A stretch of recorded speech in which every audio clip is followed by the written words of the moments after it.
Rationalist International presents Liberty of Man, Woman, and Child by Robert G. Ingersoll. The destroyer of weeds, thistles, and thorns is a benefactor, whether he soweth grain or not. Published by Rationalist International. Project Freethought. Preface by Sanal Edamaruku. It is a privilege to introduce this audio edition of Robert Greene Ingersoll's Liberty of Man, Woman, and Child, a timeless work that continues to inspire with its bold vision of equality, compassion, and human dignity. Ingersoll was a thinker ahead of his time and a powerful advocate of reason and free thought.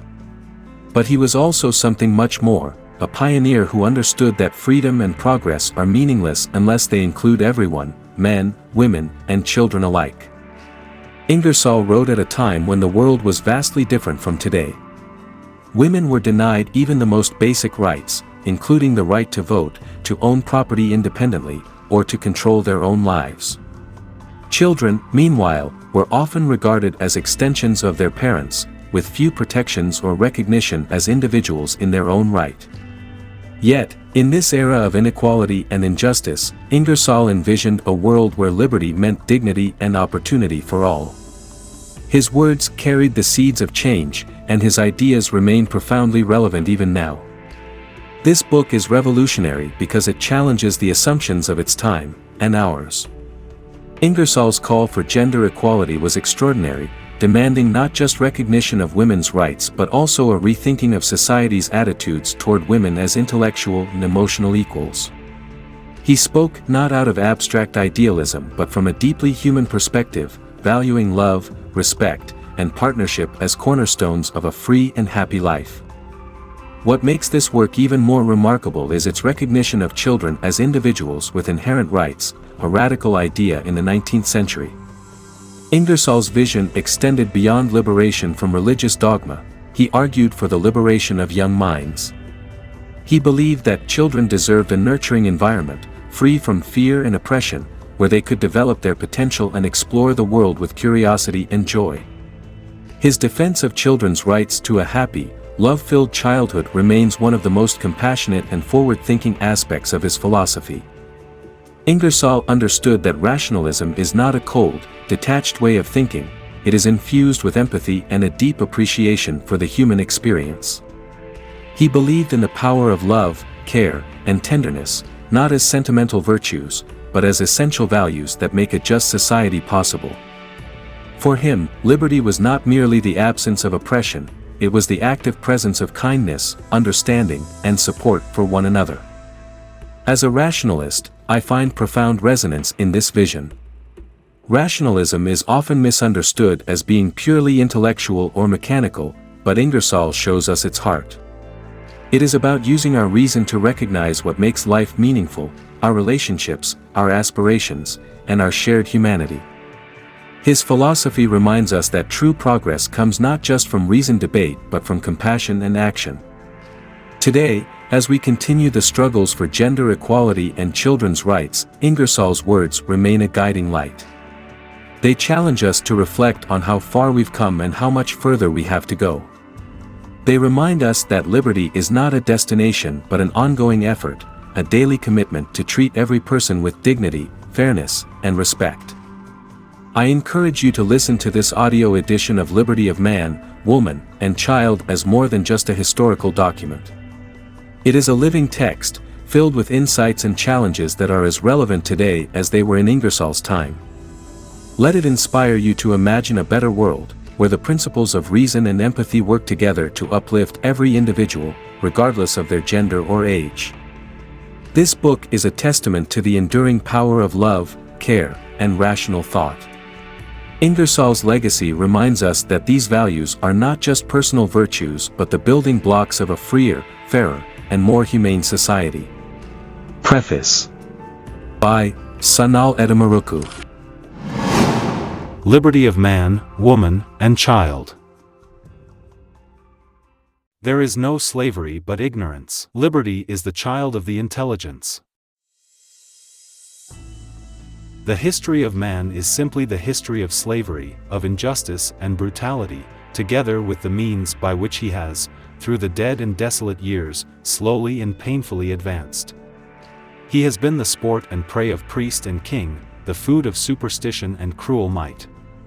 Crowned force has governed ignorance through fear. Hypocrisy and tyranny, two vultures, have fed upon the liberties of man. From all these there has been, and is, but one means of escape, intellectual development. Upon the back of industry has been the whip. Upon the brain have been the fetters of superstition. Nothing has been left undone by the enemies of freedom. Every art and artifice, every cruelty and outrage has been practiced and perpetrated to destroy the rights of man. In this great struggle every crime has been rewarded and every virtue has been punished. Reading, writing, thinking and investigating have all been crimes. Every science has been an outcast. All the altars and all the thrones united to arrest the forward march of the human race. The king said that mankind must not work for themselves. The priest said that mankind must not think for themselves. One forged chains for the hands, the other for the soul. Under this infamous regime the eagle of the human intellect was for ages a slimy serpent of hypocrisy. The human race was imprisoned. Through some of the prison bars came a few struggling rays of light. Against these bars science pressed its pale and thoughtful face, would by the holy dawn of human advancement. Bar after bar was broken away. A few grand men escaped and devoted their lives to the liberation of their fellows. Only a few years ago there was a great awakening of the human mind. Men began to inquire by what right a crowned robber made them work for him. The man who asked this question was called a traitor. Others asked, by what right does a robed hypocrite rule my thought? Such men were called infidels. The priest said, and the king said, where is this spirit of investigation to stop? They said then and they say now, that it is dangerous for man to be free. I deny it. Out on the intellectual sea there is room enough for every sail. In the intellectual air there is space enough for every wing. The man who does not do his own thinking is a slave, and is a traitor to himself and to his fellow men. Every man should stand under the blue and stars, under the infinite flag of nature, the peer of every other man.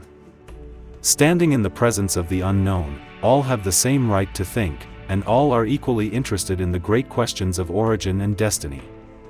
All I claim, all I plead for, is liberty of thought and expression. That is all. I do not pretend to tell what is absolutely true, but what I think is true. I do not pretend to tell all the truth. I do not claim that I have floated level with the heights of thought, or that I have descended to the very depths of things. I simply claim that what ideas I have a right to express, and that any man who denies that right to me is an intellectual thief and robber. That is all. Take those chains from the human soul. Break those fetters. If I have no right to think, why have I a brain? If I have no such right, have 3 or 4 men, or any number, who may get together, and sign a creed, and build a house, and put a steeple upon it, and a bell in it, have they the right to think? The good men, the good women are tired of the whip and lash in the realm of thought. They remember the chain and faggot with a shudder. They are free, and they give liberty to others. Whoever claims any right that he is unwilling to accord to his fellow men is dishonest and infamous. In the good old times, our fathers had the idea that they could make people believe to suit them. Our ancestors, in the ages that are gone, really believed that by force you could convince a man. You cannot change the conclusion of the brain by torture, nor by social ostracism. But I will tell you what you can do by these, and what you have done. You can make hypocrites by the million. You can make a man say that he has changed his mind, but he remains of the same opinion still. Put fetters all over him, crush his feet in iron boots, stretch him to the last gasp upon the holy rack, burn him, if you please, but his ashes will be of the same opinion still. Our fathers in the good old times, and the best thing I can say about them is, that they have passed away, had an idea that they could force men to think their way. That idea is still prevalent in many parts, even of this country. Even in our day some extremely religious people say, we will not trade with that man, we will not vote for him, we will not hire him if he is a lawyer, we will die before we will take his medicine if he is a doctor, we will not invite him to dinner, we will socially ostracize him, he must come to our church, he must believe our doctrines, he must worship our God, or we will not in any way contribute to his support. In the old times of which I have spoken, they desired to make all men think exactly alike. All the mechanical ingenuity of the world cannot make two clocks run exactly alike, and how are you going to make hundreds of millions of people, differing in brain and disposition, in education and aspiration, in conditions and surroundings, each clad in a living robe of passionate flesh, how are you going to make them think and feel alike? If there is an infinite God, one who made us, and wishes us to think alike, why did he give a spoonful of brains to one, and a magnificent intellectual development to another? Why is it that we have all degrees of intelligence, from orthodoxy to genius, if it was intended that all should think and feel alike? I used to read in books how our fathers persecuted mankind. But I never appreciated it. I read it, but it did not burn itself into my soul. I did not really appreciate the infamies that have been committed in the name of religion, until I saw the iron arguments that Christians used. I saw the thumbscrew, two little pieces of iron, armed on the inner surfaces with protuberances, to prevent their slipping, through each end a screw uniting the two pieces. And when some man denied the efficacy of baptism, or may be said, I do not believe that a fish ever swallowed a man to keep him from drowning, then they put his thumb between these pieces of iron and in the name of love and universal forgiveness, began to screw these pieces together. When this was done most men said, I will recant. Probably I should have done the same. Probably I would have said, stop, I will admit anything that you wish, I will admit that there is one God or a million, one hell or a billion, suit yourselves, but stop. But there was now and then a man who would not swerve the breadth of a hair. There was now and then some sublime heart, willing to die for an intellectual conviction. Had it not been for such men, we would be savages tonight. Had it not been for a few brave, heroic souls in every age, we would have been cannibals, with pictures of wild beasts tattooed upon our flesh, dancing around some dried snake fetish. Let us thank every good and noble man who stood so grandly, so proudly, in spite of opposition, of hatred and death, for what he believed to be the truth. Heroism did not excite the respect of our fathers. The man who would not recant was not forgiven. They screwed the thumbscrews down to the last pang, and then threw their victim into some dungeon, where, in the throbbing silence and darkness, he might suffer the agonies of the fabled damned. This was done in the name of love, in the name of mercy, in the name of the compassionate Christ. I saw, too, what they called the collar of torture. Imagine a circle of iron, and on the inside 100 points almost as sharp as needles. This argument was fastened about the throat of the sufferer. Then he could not walk, nor sit down, nor stir without the neck being punctured by these points. In a little while the throat would begin to swell, and suffocation would end the agonies of that man. This man, it may be, had committed the crime of saying, with tears upon his cheeks, I do not believe that God, the Father of us all, will damn to eternal perdition any of the children of men. I saw another instrument, called the scavenger's daughter. Think of a pair of shears with handles, not only where they now are, but at the points as well, and just above the pivot that unites the blades, a circle of iron. In the upper handles the hands would be placed, in the lower, the feet, and through the iron ring, at the center, the head of the victim would be forced. In this condition, he would be thrown prone upon the earth, and the strain upon the muscles produced such agony that insanity would in pity end his pain. This was done by gentlemen who said, Whosoever smitteth thee upon one cheek turn to him the other also. I saw the rack. This was a box like the bed of a wagon, with a windlass at each end, with levers, and ratchets to prevent slipping. Over each windlass went chains, some were fastened to the ankles of the sufferer, others to his wrists. And then priests, clergymen, divines, saints, began turning these windlasses, and kept turning, until the ankles, the knees, the hips, the shoulders, the elbows, the wrists of the victim were all dislocated, and the sufferer was wet with the sweat of agony. And they had standing by a physician to feel his pulse. What for? To save his life? Yes. In mercy? No, simply that they might rack him once again. This was done, remember, in the name of civilization, in the name of law and order, in the name of mercy, in the name of religion, in the name of the most merciful Christ. Sometimes, when I read and think about these frightful things, it seems to me that I have suffered all these horrors myself. It seems sometimes, as though I had stood upon the shore of exile and gazed with tearful eyes toward home and native land, as though my nails had been torn from my hands, and into the bleeding quick needles had been thrust, as though my feet had been crushed in iron boots, as though I had been chained in the cell of the Inquisition and listened with dying ears for the coming footsteps of release, as though I had stood upon the scaffold and had seen the glittering axe fall upon me, as though I had been upon the rack and had seen, bending above me, the white faces of hypocrite priests, as though I had been taken from my fireside, from my wife and children, taken to the public square, chained, as though faggots had been piled about me, as though the flames had climbed around my limbs and scorched my eyes to blindness, and as though my ashes had been scattered to the four winds, by all the countless hands of hate.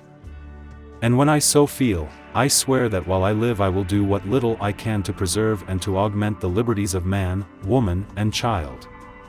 It is a question of justice, of mercy, of honesty, of intellectual development. If there is a man in the world who is not willing to give to every human being every right he claims for himself, he is just so much nearer a barbarian than I am. It is a question of honesty. The man who is not willing to give to every other the same intellectual rights he claims for himself, is dishonest, selfish, and brutal. It is a question of intellectual development. Whoever holds another man responsible for his honest thought, has a deformed and distorted brain. It is a question of intellectual development. A little while ago I saw models of nearly everything that man has made. I saw models of all the water craft, from the rude dugout in which floated a naked savage, one of our ancestors, a naked savage, with teeth 2 inches in length, with a spoonful of brains in the back of his head. I saw models of all the water craft of the world, from that dugout up to a man of war, that carries 100 guns and miles of canvas. From that dugout to the steamship that turns its brave prow from the port of New York, with a compass like a conscience, crossing 3,000 miles of billows without missing a throb or beat of its mighty iron heart. I saw at the same time the weapons that man has made, from a club, such as was grasped by that same savage, when he crawled from his den in the ground and hunted a snake for his dinner, from that club to the boomerang, to the sword, to the crossbow, to the blunderbuss, to the flintlock, to the caplock, to the needle gun, up to a cannon cast by Krupp, capable of hurling a ball weighing 2,000 pounds through 18 inches of solid steel. I saw, too, the armor from the shell of a turtle, that one of our brave ancestors lashed upon his breast when he went to fight for his country, the skin of a porcupine, dried with the quills on, which this same savage pulled over his orthodox head, up to the shirts of mail, that were worn in the Middle Ages, that laughed at the edge of the sword and defied the point of the spear, up to a monitor clad in complete steel. I saw at the same time, their musical instruments, from the tom-tom, that is, a hoop with a couple of strings of rawhide drawn across it, from that tom-tom, up to the instruments we have today, that make the common air blossom with melody. I saw, too, their paintings, from a daub of yellow mud, to the great works which now adorn the galleries of the world. I saw also their sculpture, from the rude god with 4 legs, a half-dozen arms, several noses, and 2 or 3 rows of ears, and 1 little, contemptible, brainless head, up to the figures of today, to the marbles that genius has clad in such a personality that it seems almost impudent to touch them without an introduction. I saw their books, books written upon skins of wild beasts, upon shoulder blades of sheep, books written upon leaves, upon bark, up to the splendid volumes that enrich the libraries of our day, When I speak of libraries, I think of the remark of Plato, a house that has a library in it has a soul. I saw their implements of agriculture, from a crooked stick that was attached to the horn of an ox by some twisted straw, to the agricultural implements of this generation, that make it possible for a man to cultivate the soil without being an ignoramus. While looking upon these things, I was forced to say that man advanced only as he mingled his thought with his labor, only as he got into partnership with the forces of nature, only as he learned to take advantage of his surroundings, only as he freed himself from the bondage of fear, only as he depended upon himself, only as he lost confidence in the gods. I saw at the same time a row of human skulls, from the lowest skull that has been found, the Neanderthal skull, skulls from Central Africa, skulls from the Bushmen of Australia, skulls from the farthest isles of the Pacific Sea, up to the best skulls of the last generation, and I noticed that there was the same difference between those skulls that there was between the products of those skulls, and I said to myself, after all, it is a simple question of intellectual development. There was the same difference between those skulls, the lowest and highest skulls, that there was between the dugout and the man of war and the steamship, between the club and the Krupp gun, between the yellow daub and the landscape, between the tom-tom and an opera by Verdi. The first and lowest skull in this row was the den in which crawled the base and meaner instincts of mankind, and the last was a temple in which dwelt joy, liberty, and love. It is all a question of brain, of intellectual development. If we are nearer free than were our fathers, it is because we have better heads upon the average, and more brains in them. Now, I ask you to be honest with me. It makes no difference to you what I believe, nor what I wish to prove. I simply ask you to be honest. Divest your minds, for a moment at least, of all religious prejudice. Act, for a few moments, as though you were men and women.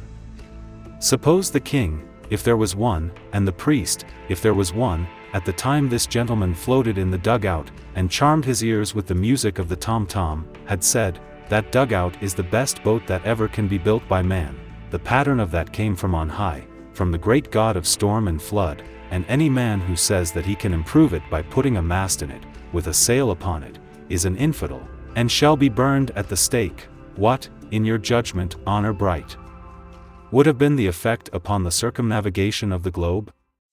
Suppose the king, if there was one, and the priest, if there was one, and I presume there was a priest, because it was a very ignorant age, suppose this king and priest had said, "That tom-tom is the most beautiful instrument of music of which any man can conceive, that is the kind of music they have in heaven, an angel sitting upon the edge of a fleecy cloud, golden in the setting sun, playing upon that tom-tom, became so enraptured, so entranced with her own music, that in a kind of ecstasy she dropped it. That is how we obtained it, and any man who says that it can be improved by putting a back and front to it, and 4 strings, and a bridge, and getting a bow of hair with rosin, is a blaspheming wretch, and shall die the death. I ask you, what effect would that have had upon music? If that course had been pursued, would the human ears, in your judgment, ever have been enriched with the divine symphonies of Beethoven? Suppose the king, if there was one, and the priest, had said, "That crooked stick is the best plough that can be invented, the pattern of that plough was given to a pious farmer in a holy dream, and that twisted straw is the ne plus ultra of all twisted things, and any man who says he can make an improvement upon that plough, is an atheist." What, in your judgment, would have been the effect upon the science of agriculture?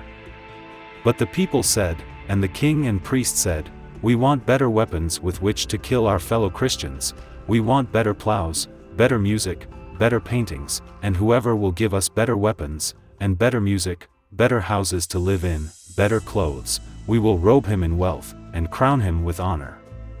Every incentive was held out to every human being to improve these things.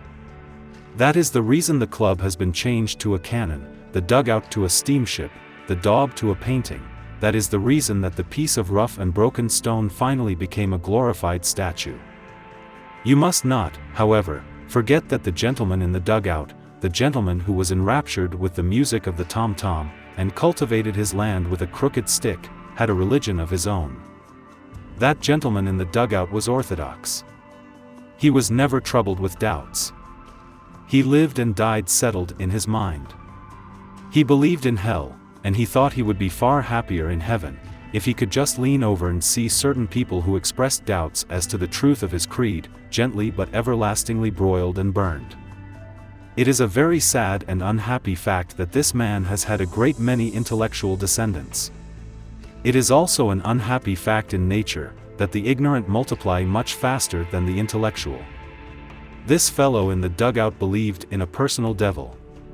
His devil had a cloven hoof, a long tail, armed with a fiery dart, and his devil breathed brimstone. This devil was at least the equal of God, not quite so stout but a little shrewder. And do you know there has not been a patentable improvement made upon that devil for 6,000 years?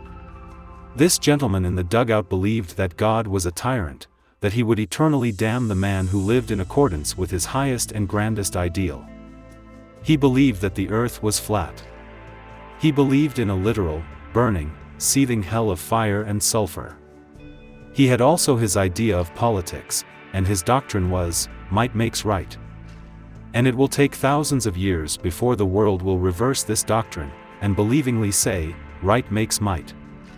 All I ask is the same privilege to improve upon that gentleman's theology as upon his musical instrument, the same right to improve upon his politics as upon his dugout. That is all.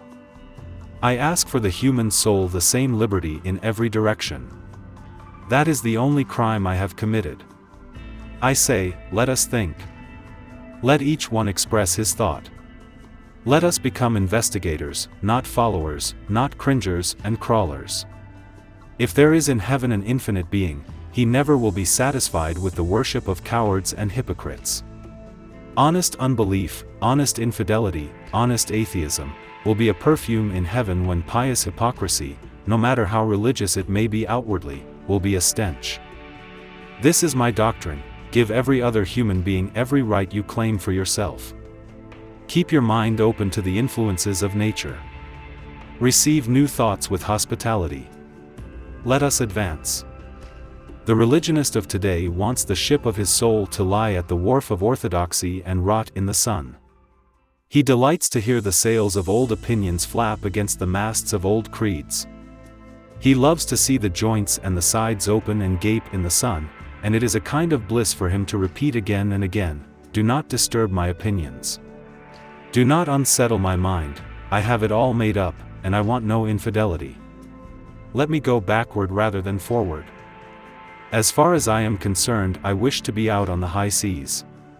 I wish to take my chances with wind, and wave, and star. And I had rather go down in the glory and grandeur of the storm, than to rot in any orthodox harbor whatever. After all, we are improving from age to age. The most orthodox people in this country 200 years ago would have been burned for the crime of heresy. The ministers who denounced me for expressing my thought would have been in the Inquisition themselves. Where once burned and blazed the bivouac fires of the army of progress, now glow the altars of the church. The religionists of our time are occupying about the same ground occupied by heretics and infidels of 100 years ago. The church has advanced in spite, as it were, of itself. It has followed the army of progress protesting and denouncing, and had to keep within protesting and denouncing distance. If the church had not made great progress, I could not express my thoughts. Man, however, has advanced just exactly in the proportion with which he has mingled his thought with his labor. The sailor, without control of the wind and wave, knowing nothing or very little of the mysterious currents and pulses of the sea, is superstitious. So also is the agriculturist, whose prosperity depends upon something he cannot control. But the mechanic, when a wheel refuses to turn, never thinks of dropping on his knees and asking the assistance of some divine power. He knows there is a reason. He knows that something is too large or too small, that there is something wrong with his machine, and he goes to work and he makes it larger or smaller, here or there, until the wheel will turn. Now, just in proportion as man gets away from being, as it were, the slave of his surroundings, the serf of the elements, of the heat, the frost, the snow, and the lightning, just to the extent that he has gotten control of his own destiny, just to the extent that he has triumphed over the obstacles of nature, he has advanced physically and intellectually. As man develops, he places a greater value upon his own rights. Liberty becomes a grander and diviner thing. As he values his own rights, he begins to value the rights of others. And when all men give to all others all the rights they claim for themselves, this world will be civilized. A few years ago the people were afraid to question the king, afraid to question the priest, afraid to investigate a creed, afraid to deny a book, afraid to denounce a dogma, afraid to reason, afraid to think. Before wealth they bowed to the very earth, and in the presence of titles they became abject. All this is slowly but surely changing. We no longer bow to men simply because they are rich. Our fathers worshipped the golden calf. The worst you can say of an American now is, he worships the gold of the calf. Even the calf is beginning to see this distinction. It no longer satisfies the ambition of a great man to be king or emperor. The last Napoleon was not satisfied with being the emperor of the French. He was not satisfied with having a circlet of gold about his head. He wanted some evidence that he had something of value within his head. So he wrote the life of Julius Caesar, that he might become a member of the French Academy. The emperors, the kings, the popes, no longer tower above their fellows. Compare King William with the philosopher Haeckel. The king is one of the anointed by the Most High, as they claim, one upon whose head has been poured the divine petroleum of authority. Compare this king with Haeckel, who towers an intellectual colossus above the crowned mediocrity. Compare George Eliot with Queen Victoria. The queen is clothed in garments given her by blind fortune and unreasoning chance, while George Eliot wears robes of glory woven in the loom of her own genius. The world is beginning to pay homage to intellect, to genius, to heart. We have advanced. We have reaped the benefit of every sublime and heroic self-sacrifice, of every divine and brave act, and we should endeavor to hand the torch to the next generation, having added a little to the intensity and glory of the flame. When I think of how much this world has suffered, when I think of how long our fathers were slaves, of how they cringed and crawled at the foot of the throne, and in the dust of the altar, of how they abased themselves, of how abjectly they stood in the presence of superstition robed and crowned, I am amazed. This world has not been fit for a man to live in 50 years. It was not until the year 1808 that Great Britain abolished the slave trade. Up to that time her judges, sitting upon the bench in the name of justice, her priests, occupying her pulpits, in the name of universal love, owned stock in the slave ships, and luxuriated upon the profits of piracy and murder. It was not until the same year that the United States of America abolished the slave trade between this and other countries, but carefully preserved it as between the states. It was not until the 28th day of August, 1833, that Great Britain abolished human slavery in her colonies, and it was not until the first day of January, 1863, that Abraham Lincoln, sustained by the sublime and heroic North, rendered our flag pure as the sky in which it floats. Abraham Lincoln was, in my judgment, in many respects, the grandest man ever President of the United States. Upon his monument these words should be written: "Here sleeps the only man in the history of the world, who, having been clothed with almost absolute power, never abused it, except upon the side of mercy." Think how long we clung to the institution of human slavery, how long lashes upon the naked back were a legal tender for labor performed. Think of it.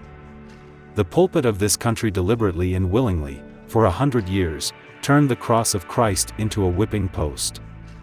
With every drop of my blood, I hate and execrate every form of tyranny, every form of slavery.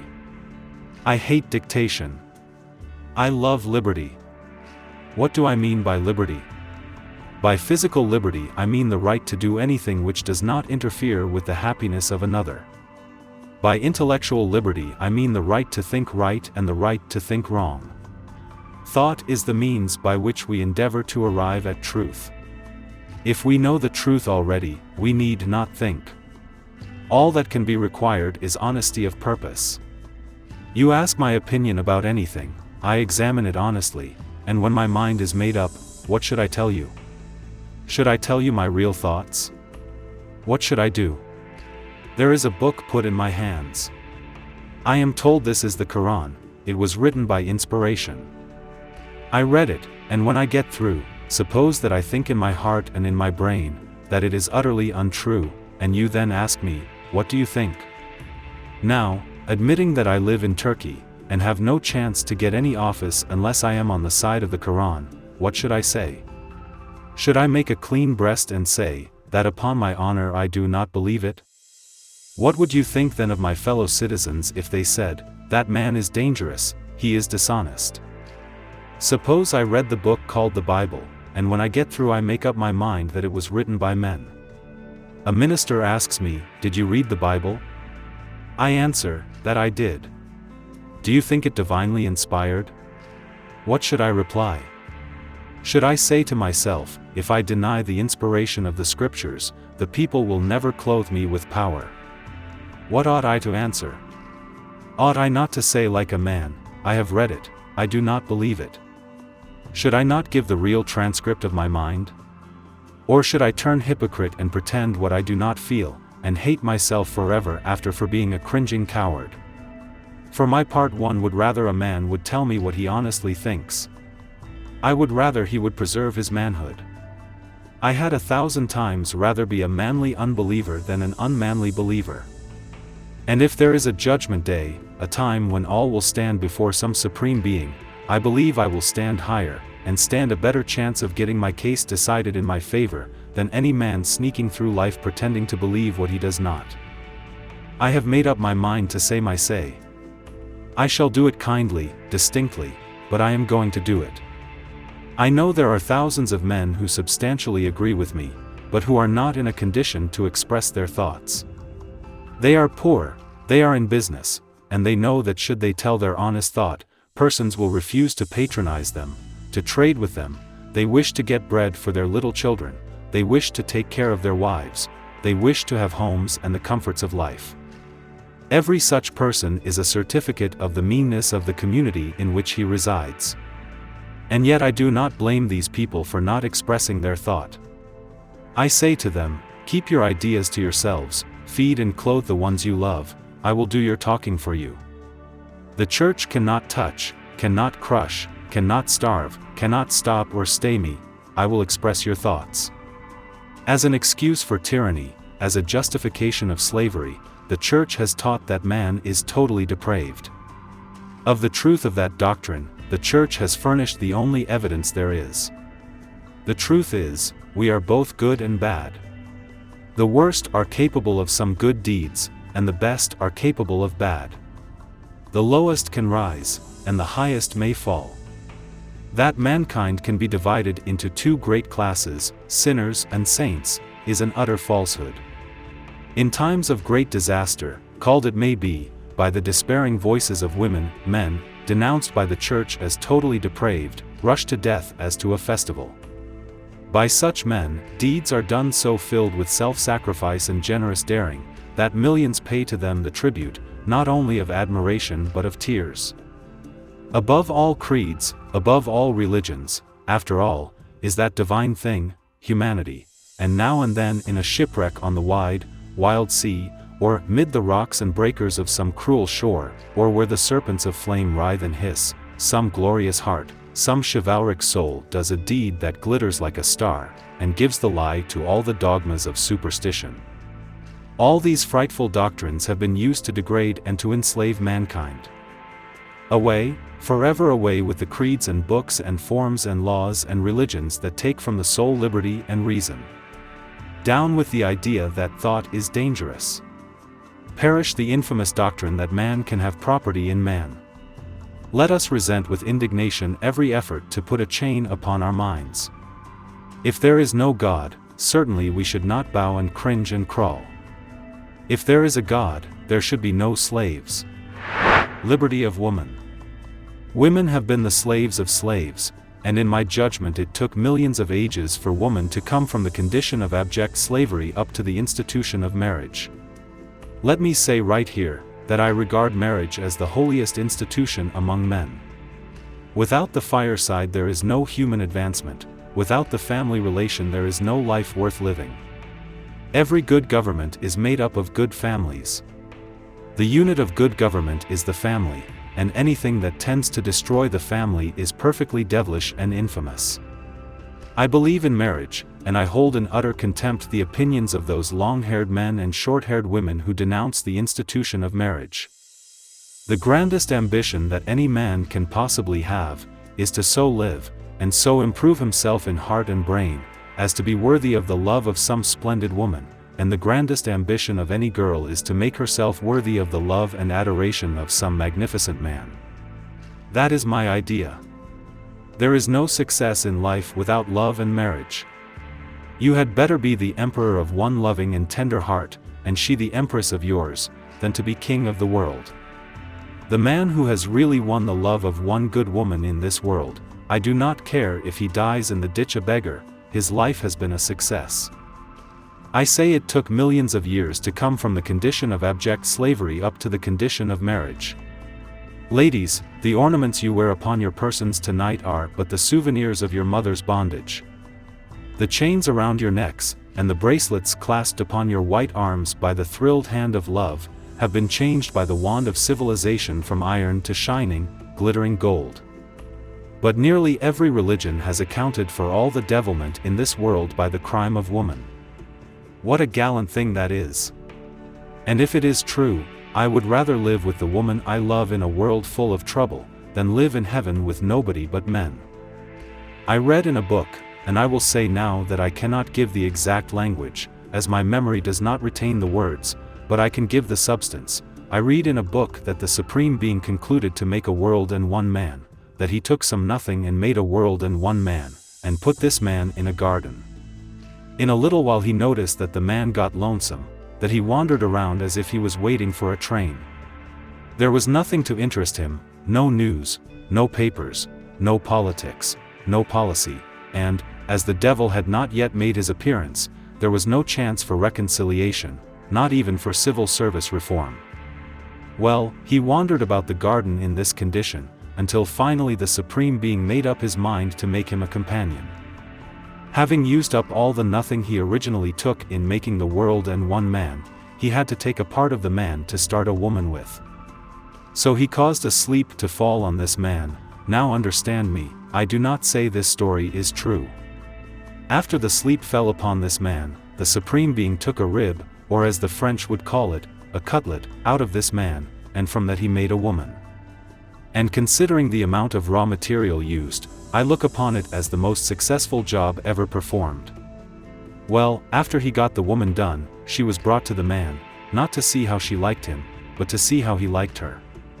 He liked her, and they started housekeeping, and they were told of certain things they might do and of one thing they could not do, and of course they did it. I would have done it in 15 minutes, and I know it.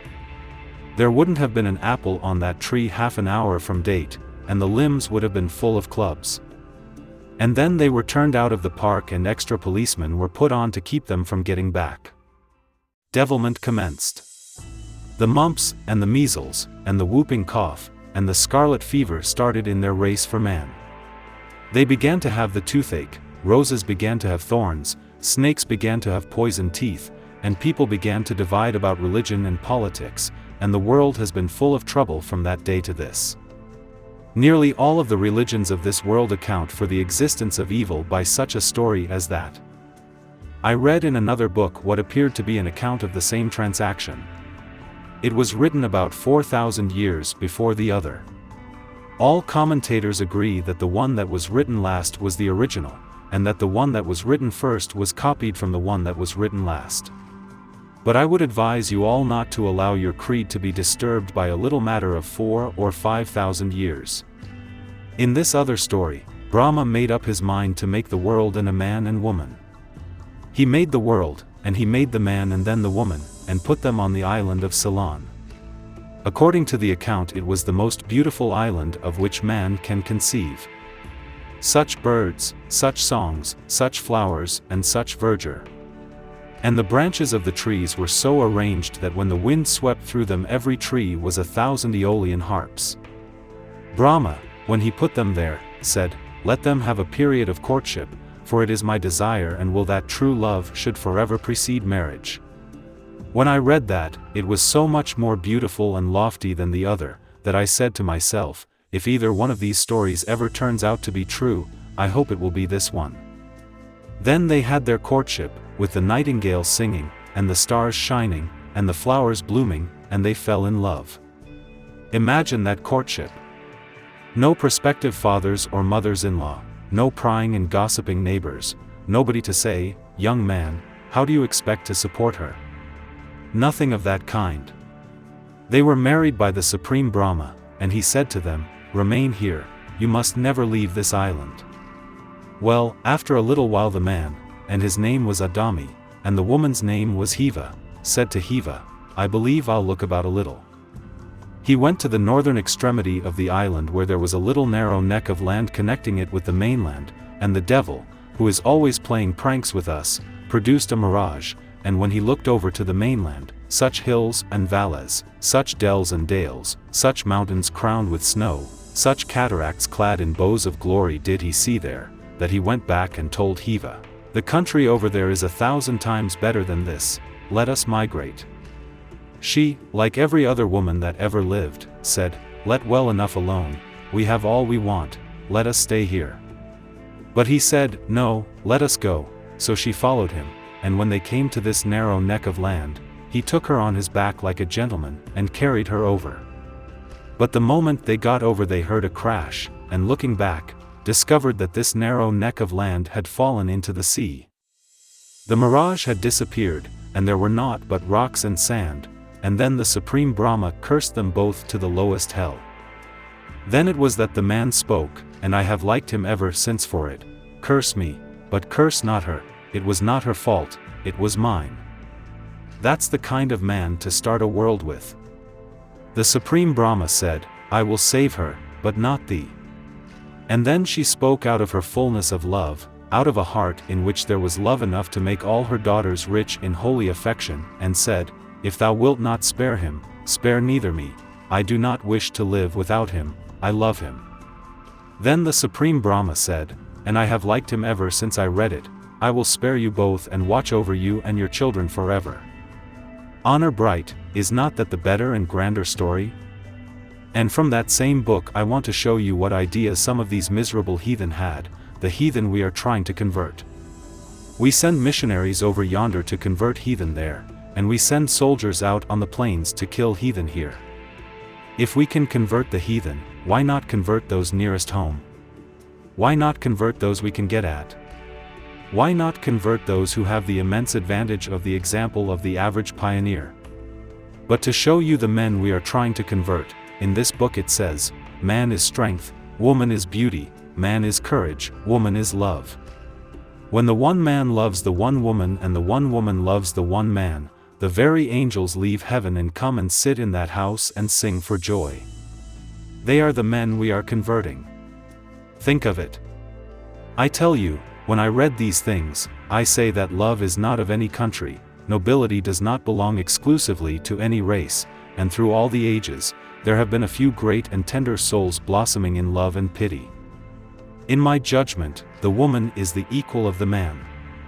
She has all the rights I have and one more, and that is the right to be protected. That is my doctrine. You are married, try and make the woman you love happy. Whoever marries simply for himself will make a mistake, but whoever loves a woman so well that he says, I will make her happy, makes no mistake. And so with the woman who says, I will make him happy. There is only one way to be happy, and that is to make somebody else so, and you cannot be happy by going cross lots, you have got to go the regular turnpike road. If there is any man I detest, it is the man who thinks he is the head of a family, the man who thinks he is boss. The fellow in the dugout used that word boss, that was one of his favorite expressions. Imagine a young man and a young woman courting, walking out in the moonlight, and the nightingale singing a song of pain and love, as though the thorn touched her heart. Imagine them stopping there in the moonlight and starlight in song, and saying, now, here, let us settle who is boss. I tell you it is an infamous word and an infamous feeling. I abhor a man who is boss, who is going to govern in his family, and when he speaks orders all the rest to be still as some mighty idea is about to be launched from his mouth. Do you know I dislike this man unspeakably? I hate above all things a cross man. What right has he to murder the sunshine of a day? What right has he to assassinate the joy of life? When you go home you ought to go like a ray of light, so that it will, even in the night, burst ye out of the doors and windows and illuminate the darkness. Some men think their mighty brains have been in a turmoil. They have been thinking about who will be alderman from the 5th Ward, they have been thinking about politics, great and mighty questions have been engaging their minds, they have bought calico at 5 cents or 6, and want to sell it for 7. Think of the intellectual strain that must have been upon that man, and when he gets home everybody else in the house must look out for his comfort. A woman who has only taken care of 5 or 6 children, and 1 or 2 of them sick, has been nursing them and singing to them, and trying to make 1 yard of cloth do the work of 2, she, of course, is fresh and fine and ready to wait upon this gentleman, the head of the family, the boss. Do you know another thing? I despise a stingy man. I do not see how it is possible for a man to die worth $50 million or $10 million in a city full of want, when he meets almost every day the withered hand of beggary and the white lips of famine. How a man can withstand all that, and hold in the clutch of his greed $20 or $30 million, is past my comprehension. I do not see how he can do it. I should not think he could do it any more than he could keep a pile of lumber on the beach, where hundreds and thousands of men were drowning in the sea. Do you know that I have known men who would trust their wives with their hearts and their honor but not with their pocketbook, not with $1. When I see a man of that kind, I always think he knows which of these articles is the most valuable. Think of making your wife a beggar. Think of her having to ask you every day for $1, or for $2 or 50 cents. What did you do with that $1 I gave you last week? Think of having a wife that is afraid of you. What kind of children do you expect to have with a beggar and a coward for their mother? Oh, I tell you, if you have but $1 in the world, and you have got to spend it like a king, spend it as though it were a dry leaf and you the owner of unbounded forests. That's the way to spend it. I had rather be a beggar and spend my last $1 like a king, than be a king and spend my money like a beggar. If it has got to go, let it go. Get the best you can for your family, try to look as well as you can yourself. When you used to go courting, how elegantly you looked. Ah, your eye was bright, your step was light, and you looked like a prince. Do you know that it is insufferable egotism in you to suppose a woman is going to love you always looking as slovenly as you can? Think of it. Any good woman on earth will be true to you forever when you do your level best. Some people tell me, your doctrine about loving, and wives, and all that, is splendid for the rich, but it won't do for the poor. I tell you tonight there is more love in the homes of the poor than in the palaces of the rich. The meanest hut with love in it is a palace fit for the gods, and a palace without love is a den only fit for wild beasts. That is my doctrine. You cannot be so poor that you cannot help somebody. Good nature is the cheapest commodity in the world, and love is the only thing that will pay 10% to borrower and lender both. Do not tell me that you have got to be rich. We have a false standard of greatness in the United States. We think here that a man must be great, that he must be notorious, that he must be extremely wealthy, or that his name must be upon the putrid lips of rumor. It is all a mistake. It is not necessary to be rich or to be great, or to be powerful, to be happy. The happy man is the successful man. Happiness is the legal tender of the soul. Joy is wealth. A little while ago, I stood by the grave of the old Napoleon, a magnificent tomb of gilt and gold, fit almost for a dead deity, and gazed upon the sarcophagus of rare and nameless marble, where rest at last the ashes of that restless man. I leaned over the balustrade and thought about the career of the greatest soldier of the modern world. I saw him walking upon the banks of the Seine, contemplating suicide. I saw him at Toulon, I saw him putting down the mob in the streets of Paris, I saw him at the head of the army of Italy, I saw him crossing the bridge of Lodi with the tricolor in his hand, I saw him in Egypt in the shadows of the pyramids, I saw him conquer the Alps and mingle the eagles of France with the eagles of the crags. I saw him at Marengo, at Ulm and Austerlitz. I saw him in Russia, where the infantry of the snow and the cavalry of the wild blast scattered his legions like winter's withered leaves. I saw him at Leipzig in defeat and disaster, driven by 1,000,000 bayonets back upon Paris, clutched like a wild beast, banished to Elba. I saw him escape and retake an empire by the force of his genius. I saw him upon the frightful field of Waterloo, where chance and fate combined to wreck the fortunes of their former king. And I saw him at St. Helena, with his hands crossed behind him, gazing out upon the sad and solemn sea. I thought of the orphans and widows he had made, of the tears that had been shed for his glory, and of the only woman who ever loved him, pushed from his heart by the cold hand of ambition. And I said I would rather have been a French peasant and worn wooden shoes. I would rather have lived in a hut with a vine growing over the door, and the grapes growing purple in the kisses of the autumn sun. I would rather have been that poor peasant with my loving wife by my side, knitting as the day died out of the sky, with my children upon my knees and their arms about me. I would rather have been that man and gone down to the tongueless silence of the dreamless dust, than to have been that imperial impersonation of force and murder, known as Napoleon the Great. It is not necessary to be great to be happy. It is not necessary to be rich to be just and generous and to have a heart filled with divine affection. No matter whether you are rich or poor, treat your wife as though she were a splendid flower, and she will fill your life with perfume and with joy. And do you know, it is a splendid thing to think that the woman you really love will never grow old to you. Through the wrinkles of time, through the mask of years, if you really love her, you will always see the face you loved and won. And a woman who really loves a man does not see that he grows old. He is not decrepit to her, he does not tremble, he is not old. She always sees the same gallant gentleman who won her hand and heart.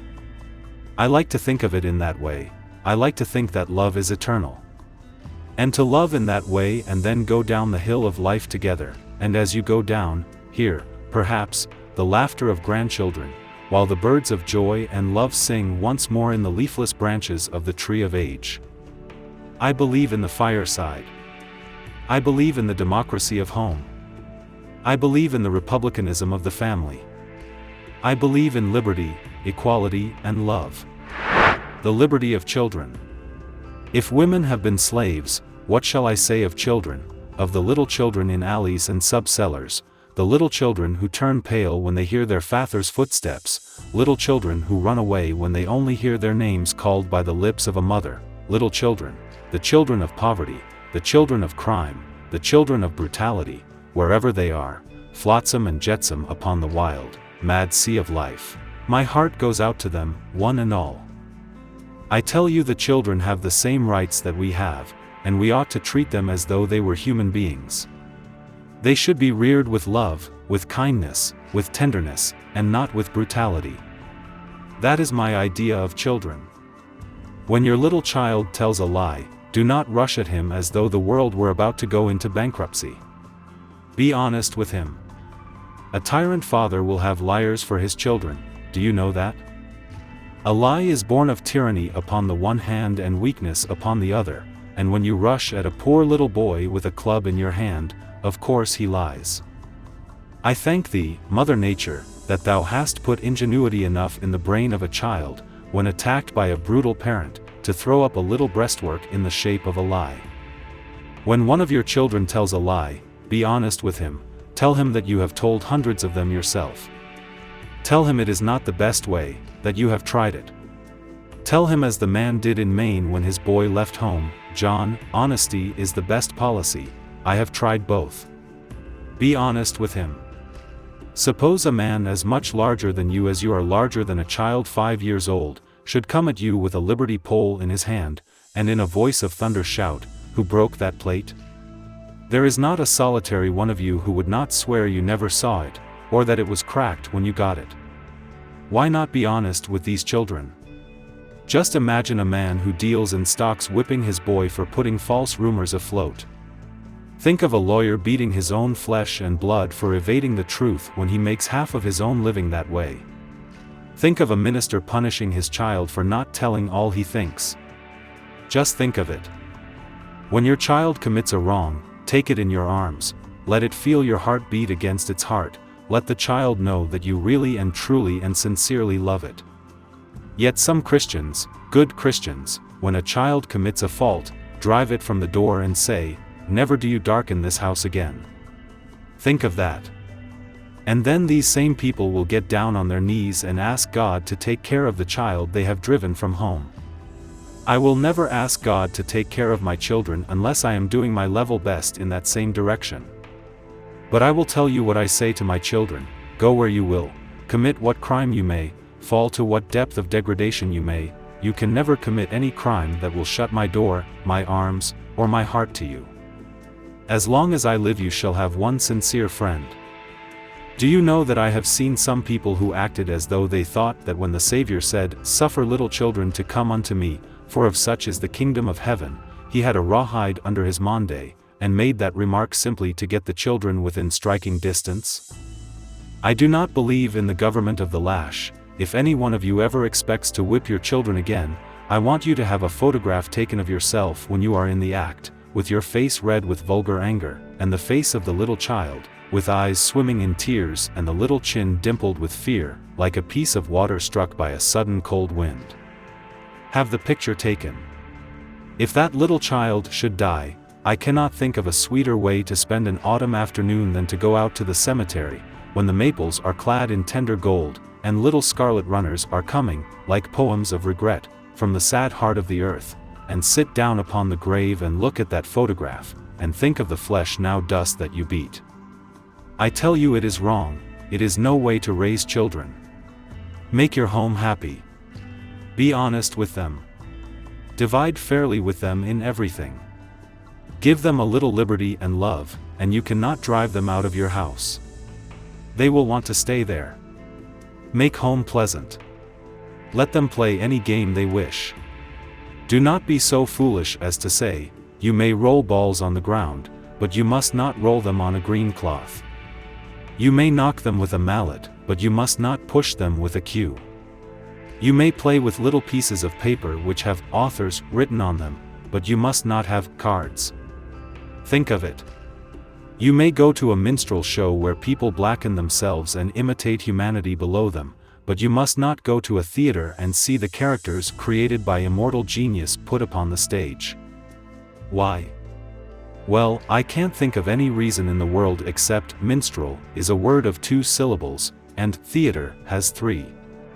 Let children have some daylight at home if you want to keep them there, and do not commence at the cradle and shout, "Don't! Don't! Stop!" That is nearly all that is said to a child from the cradle until he is 21 years old, and when he comes of age other people begin saying, "Don't." And the church says, "Don't," and the party he belongs to says, "Don't." I despise that way of going through this world. Let us have liberty, just a little. Call me infidel, call me atheist, call me what you will, I intend so to treat my children, that they can come to my grave and truthfully say, "He who sleeps here never gave us a moment of pain. From his lips, now dust, never came to us an unkind word." People justify all kinds of tyranny toward children upon the ground that they are totally depraved. At the bottom of ages of cruelty lies this infamous doctrine of total depravity. Religion contemplates a child as a living crime, heir to an infinite curse, doomed to eternal fire. In the olden time, they thought some days were too good for a child to enjoy himself. When I was a boy, Sunday was considered altogether too holy to be happy in. Sunday used to commence then when the sun went down on Saturday night. We commenced at that time for the purpose of getting a good ready, and when the sun fell below the horizon on Saturday evening, there was a darkness fell upon the house 10,000 times deeper than that of night. Nobody said a pleasant word, nobody laughed, nobody smiled. The child that looked the sickest was regarded as the most pious. That night you could not even crack hickory nuts. If you were caught chewing gum, it was only another evidence of the total depravity of the human heart. It was an exceedingly solemn night. Dyspepsia was in the very air you breathed. Everybody looked sad and mournful. I have noticed all my life that many people think they have religion when they are troubled with dyspepsia. If there could be found an absolute specific for that disease, it would be the hardest blow the church has ever received. On Sunday morning the solemnity had simply increased. Then we went to church. The minister was in a pulpit about 20 feet high, with a little sounding board above him, and he commenced at firstly, and went on and on and on to about 23rdly. Then he made a few remarks by way of application, and then took a general view of the subject, and in about 2 hours reached the last chapter in Revelation. In those days, no matter how cold the weather was, there was no fire in the church. It was thought to be a kind of sin to be comfortable while you were thanking God. The first church that ever had a stove in it in New England, divided on that account. So the first church in which they sang by note, was torn in fragments. After the sermon we had an intermission. Then came the catechism with the chief end of man. We went through with that. We sat in a row with our feet coming in about 6 inches of the floor. The minister asked us if we knew that we all deserved to go to hell, and we all answered, yes. Then we were asked if we would be willing to go to hell if it was God's will, and every little liar shouted, yes. Then the same sermon was preached once more, commencing at the other end and going back. After that, we started for home, sad and solemn, overpowered with the wisdom displayed in the scheme of the atonement. When we got home, if we had been good boys, and the weather was warm, sometimes they would take us out to the graveyard to cheer us up a little. It did cheer me. When I looked at the sunken tombs and the leaning stones, and read the half-effaced inscriptions through the moss of silence and forgetfulness, it was a great comfort. The reflection came to my mind that the observance of the Sabbath could not last always. Sometimes they would sing that beautiful hymn in which occurs these cheerful lines. Where congregations ne'er break up, and Sabbaths never end. These lines, I think, prejudiced me a little against even heaven. Then we had good books that we read on Sundays by way of keeping us happy and contented. There were Milner's History of the Waldenses, Baxter's Call to the Unconverted, Yan's Archaeology of the Jews, and Jenkins' On the Atonement. I used to read Jenkins' On the Atonement. I have often thought that an atonement would have to be exceedingly broad in its provisions to cover the case of a man who would write a book like that for a boy. But at last the Sunday wore away, and the moment the sun went down we were free. Between 3 and 4 o'clock we would go out to see how the sun was coming on. Sometimes it seemed to me that it was stopping from pure meanness. But finally it went down. It had to. And when the last rim of light sank below the horizon, off would go our caps, and we would give 3 cheers for liberty once more. Sabbaths used to be prisons. Every Sunday was a Bastille. Every Christian was a kind of turnkey, and every child was a prisoner, a convict. In that dungeon, a smile was a crime. It was thought wrong for a child to laugh upon this holy day. Think of that. A little child would go out into the garden, and there would be a tree laden with blossoms, and the little fellow would lean against it, and there would be a bird on one of the boughs, singing and swinging, and thinking about 4 little speckled eggs, warmed by the breast of its mate, singing and swinging, and the music in happy waves rippling out of its tiny throat, and the flowers blossoming, the air filled with perfume and the great white clouds floating in the sky, and the little boy would lean up against that tree and think about hell and the worm that never dies. I have heard them preach, when I sat in the pew and my feet did not touch the floor, about the final home of the unconverted. In order to impress upon the children the length of time they would probably stay if they settled in that country, the preacher would frequently give us the following illustration. Suppose that once in a billion years a bird should come from some far distant planet, and carry off in its little bill a grain of sand. A time would finally come when the last atom composing this earth would be carried away, and when this last atom was taken, it would not even be sun up in hell. Think of such an infamous doctrine being taught to children. The laugh of a child will make the holiest day more sacred still. Strike, with hand of fire, O weird musician, thy harp strung with Apollo's golden hair, fill the vast cathedral aisles with symphonies sweet and dim, deft toucher of the organ keys, blow, bugler, blow, until thy silver notes do touch and kiss the moonlit waves, and charm the lovers wandering mid the vine-clad hills. But no, your sweetest strains are discords all, compared with childhood's happy laugh, the laugh that fills the eyes with light and every heart with joy. O rippling river of laughter, thou art the blessed boundary line between the beasts and men, and every wayward wave of thine doth drown some fretful fiend of care. O laughter, rose-lipped daughter of joy, there are dimples enough in thy cheeks to catch and hold and glorify all the tears of grief. And yet the minds of children have been polluted by this infamous doctrine of eternal punishment. I denounce it today as a doctrine, the infamy of which no language is sufficient to express. Where did that doctrine of eternal punishment for men and women and children come from? It came from the low and beastly skull of that wretch in the dugout. Where did he get it? It was a souvenir from the animals. The doctrine of eternal punishment was born in the glittering eyes of snakes, snakes that hung in fearful coils watching for their prey. It was born of the howl and bark and growl of wild beasts. It was born of the grin of hyenas and of the depraved chatter of unclean baboons. I despise it with every drop of my blood. Tell me there is a God in the serene heavens that will damn his children for the expression of an honest belief. More men have died in their sins, judged by your orthodox creeds, than there are leaves on all the forests in the wide world 10,000 times over. Tell me these men are in hell, that these men are in torment, that these children are in eternal pain, and that they are to be punished forever and forever. I denounce this doctrine as the most infamous of lies. When the great ship containing the hopes and aspirations of the world, when the great ship freighted with mankind goes down in the night of death, chaos and disaster, I am willing to go down with the ship. I will not be guilty of the ineffable meanness of paddling away in some orthodox canoe. I will go down with the ship, with those who love me, and with those whom I have loved. If there is a God who will damn his children forever, I would rather go to hell than to go to heaven and keep the society of such an infamous tyrant. I make my choice now. I despise that doctrine. It has covered the cheeks of this world with tears.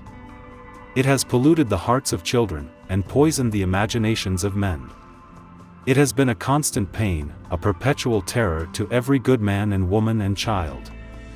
It has filled the good with horror and with fear, but it has had no effect upon the infamous and base. It has wrung the hearts of the tender, it has furrowed the cheeks of the good. This doctrine never should be preached again.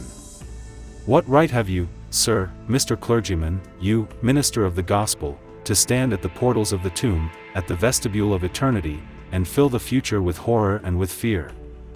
I do not believe this doctrine, neither do you. If you did, you could not sleep one moment. Any man who believes it, and has within his breast a decent, throbbing heart, will go insane.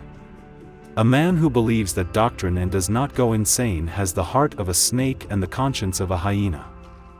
Jonathan Edwards, the dear old soul, who, if his doctrine is true, is now in heaven rubbing his holy hands with glee, as he hears the cries of the damned, preached this doctrine, and he said, "Can the believing husband in heaven be happy with his unbelieving wife in hell?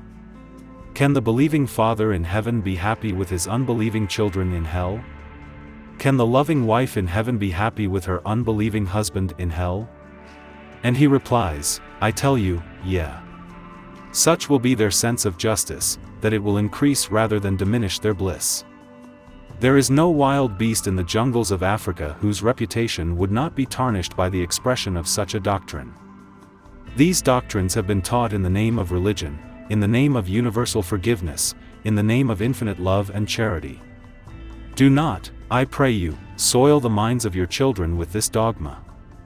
Let them read for themselves, let them think for themselves. Do not treat your children like orthodox posts to be set in a row. Treat them like trees that need light and sun and air. Be fair and honest with them, give them a chance. Recollect that their rights are equal to yours. Do not have it in your mind that you must govern them, that they must obey. Throw away forever the idea of master and slave. In old times they used to make the children go to bed when they were not sleepy, and get up when they were sleepy. I say let them go to bed when they are sleepy, and get up when they are not sleepy. But you say, this doctrine will do for the rich but not for the poor. Well, if the poor have to waken their children early in the morning, it is as easy to wake them with a kiss as with a blow. Give your children freedom, let them preserve their individuality. Let your children eat what they desire, and commence at the end of a dinner they like. That is their business and not yours. They know what they wish to eat. If they are given their liberty from the first, they know what they want better than any doctor in the world can prescribe. Do you know that all the improvement that has ever been made in the practice of medicine has been made by the recklessness of patients and not by the doctors? For thousands and thousands of years the doctors would not let a man suffering from fever have a drop of water. Water they looked upon as poison. But every now and then some man got reckless and said, I had rather die than not to slake my thirst. Then he would drink 2 or 3 quarts of water and get well. And when the doctor was told of what the patient had done, he expressed great surprise that he was still alive, and complimented his constitution upon being able to bear such a frightful strain. The reckless men, however, kept on drinking the water, and persisted in getting well. And finally the doctors said, in a fever, water is the very best thing you can take. So, I have more confidence in the voice of nature about such things than I have in the conclusions of the medical schools. Let your children have freedom and they will fall into your ways, they will do substantially as you do, but if you try to make them, there is some magnificent, splendid thing in the human heart that refuses to be driven. And do you know that it is the luckiest thing that ever happened for this world, that people are that way? What would have become of the people 500 years ago if they had followed strictly the advice of the doctors? They would have all been dead. What would the people have been, if at any age of the world they had followed implicitly the direction of the church? They would have all been idiots. It is a splendid thing that there is always some grand man who will not mind, and who will think for himself. I believe in allowing the children to think for themselves. I believe in the democracy of the family. If in this world there is anything splendid, it is a home where all are equals. You will remember that only a few years ago parents would tell their children to let their victuals stop their mouths. They used to eat as though it were a religious ceremony, a very solemn thing. Life should not be treated as a solemn matter. I like to see the children at table, and hear each one telling of the wonderful things he has seen and heard. I like to hear the clatter of knives and forks and spoons mingling with their happy voices. I had rather hear it than any opera that was ever put upon the boards. Let the children have liberty. Be honest and fair with them, be just, be tender, and they will make you rich in love and joy. Men are oaks, women are vines, children are flowers. The human race has been guilty of almost countless crimes, but I have some excuse for mankind. This world, after all, is not very well adapted to raising good people. In the first place, nearly all of it is water. It is much better adapted to fish culture than to the production of folks. Of that portion which is land, not 1/8 has suitable soil and climate to produce great men and women. You cannot raise men and women of genius, without the proper soil and climate, any more than you can raise corn and wheat upon the ice fields of the Arctic Sea. You must have the necessary conditions and surroundings. Man is a product, you must have the soil and food. The obstacles presented by nature must not be so great that man cannot, by reasonable industry and courage, overcome them. There is upon this world only a narrow belt of land, circling zigzag the globe, upon which you can produce men and women of talent. In the southern hemisphere the real climate that man needs falls mostly upon the sea, and the result is, that the southern half of our world has never produced a man or woman of great genius. In the far north there is no genius, it is too cold. In the far south there is no genius, it is too warm. There must be winter, and there must be summer. In a country where man needs no coverlet but a cloud, revolution is his normal condition. Winter is the mother of industry and prudence. Above all, it is the mother of the family relation. Winter holds in its icy arms the husband and wife and the sweet children. If upon this earth we ever have a glimpse of heaven, it is when we pass a home in winter, at night, and through the windows, the curtains drawn aside, we see the family about the pleasant hearth, the old lady knitting, the cat playing with the yarn, the children wishing they had as many dolls or dollars or knives or somethings, as there are sparks going out to join the roaring blast, the father reading and smoking, and the clouds rising like incense from the altar of domestic joy. I never passed such a house without feeling that I had received a benediction. Civilization, liberty, justice, charity, intellectual advancement, are all flowers that blossom in the drifted snow. I do not know that I can better illustrate the great truth that only part of the world is adapted to the production of great men and women than by calling your attention to the difference between vegetation in valleys and upon mountains. In the valley you find the oak and elm tossing their branches defiantly to the storm, and as you advance up the mountainside the hemlock, the pine, the birch, the spruce, the fir, and finally you come to little dwarf trees, that look like other trees seen through a telescope reversed, every limb twisted as though in pain, getting a scanty subsistence from the miserly crevices of the rocks. You go on, until at last the highest crag is freckled with a kind of moss, and vegetation ends. You might as well try to raise oaks and elms where the mosses grow, as to raise great men and great women where their surroundings are unfavorable. You must have the proper climate and soil. A few years ago we were talking about the annexation of Santo Domingo to this country. I was in Washington at the time. I was opposed to it. I was told that it was a most delicious climate, that the soil produced everything. But I said, we do not want it. It is not the right kind of country in which to raise American citizens. Such a climate would debauch us. You might go there with 5,000 congregational preachers, 5,000 ruling elders, 5,000 professors in colleges, 5,000 of the solid men of Boston and their wives, settle them all in Santo Domingo, and you will see the second generation riding upon a mule, bareback, no shoes, a grapevine bridle, hair sticking out at the top of their sombreros, with a rooster under each arm, going to a cock fight on Sunday. Such is the influence of climate. Science, however, is gradually widening the area within which men of genius can be produced. We are conquering the North with houses, clothing, food and fuel. We are in many ways overcoming the heat of the South. If we attend to this world instead of another, we may in time cover the land with men and women of genius. I have still another excuse. I believe that man came up from the lower animals. I do not say this as a fact. I simply say I believe it to be a fact. Upon that question I stand about 8 to 7, which, for all practical purposes, is very near a certainty. When I first heard of that doctrine I did not like it. My heart was filled with sympathy for those people who have nothing to be proud of except ancestors. I thought, how terrible this will be upon the nobility of the old world. Think of their being forced to trace their ancestry back to the Duke Orang-Outan, or to the Princess Chimpanzee. After thinking it all over, I came to the conclusion that I liked that doctrine. I became convinced in spite of myself. I read about rudimentary bones and muscles. I was told that everybody had rudimentary muscles extending from the ear into the cheek. I asked, what are they? I was told, they are the remains of muscles, that they became rudimentary from lack of use, they went into bankruptcy. They are the muscles with which your ancestors used to flap their ears. I do not now so much wonder that we once had them as that we have outgrown them.